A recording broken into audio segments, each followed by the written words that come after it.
a diferença entre palco e púlpito, primeiro a gente tem que compreender algo antes disso. Quando nós estamos no culto cristão, há um protagonista na resposta a Deus. É claro que o culto ele é de Deus e ele é uma ação de Deus, então é Deus quem convoca o culto. Agora, quem responde não é exatamente o dirigente, ou o pastor, ou algum outro intermediário, é a igreja.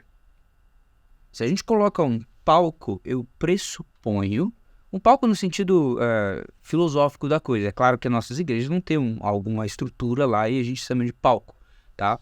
Mas se eu coloco alguma estrutura filosófica nisso, ou seja, do destaque maior, para uma banda, por exemplo, vamos usar um momento de músicas. Se no momento de música a banda está se destacando muito mais do que a igreja, e a voz da igreja não consegue ser ouvida, a igreja não aparece, etc., e a igreja não está sendo a protagonista do fato, talvez isso não seja um culto a Deus.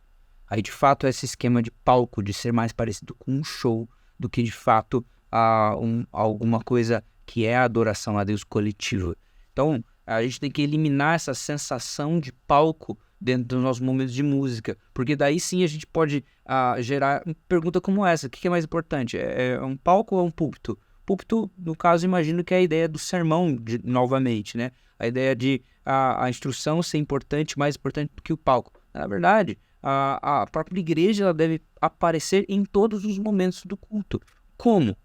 Ora, por vezes ela estará sendo a que dá a resposta diante de Deus, a que clama por Deus, a que ora a Deus, a que canta a Deus, a que lê a palavra de Deus. E outras vezes a igreja se silencia e escuta a Deus. Por exemplo, há momentos litúrgicos na história litúrgica, é clássico isso, toda igreja vai ter momentos que a gente fica de pé e momentos que a gente fica sentado. A maior ilustração é quando nós estamos cantando juntos, toda a igreja fica de pé, porque isso ilustra toda a igreja respondendo. E aí, há momentos que a gente está ouvindo, todo mundo sentado. Por quê? Porque a igreja está ouvindo da parte de Deus. Muitas vezes nós falamos o seguinte, que aquele que está pregando a palavra de Deus, este fala, ele é boca de Deus. Ele é o próprio Deus instruindo o seu povo. Nós oramos por isso e pedimos instrução do próprio Deus e iluminação do Espírito Santo para que isso aconteça.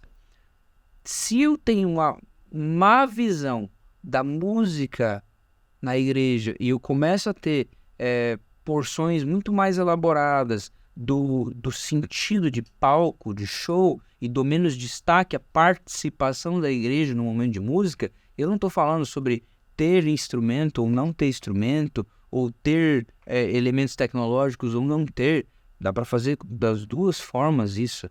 Mas se eu dou muito mais destaque para um protagonista ao invés da igreja, aí sim eu tenho um palco, e isso não colabora para o culto cristão. Isso talvez até é algo que reflete um pouco da impaciência lá daquele povo de Êxodo que não se atentou para a instrução do Senhor.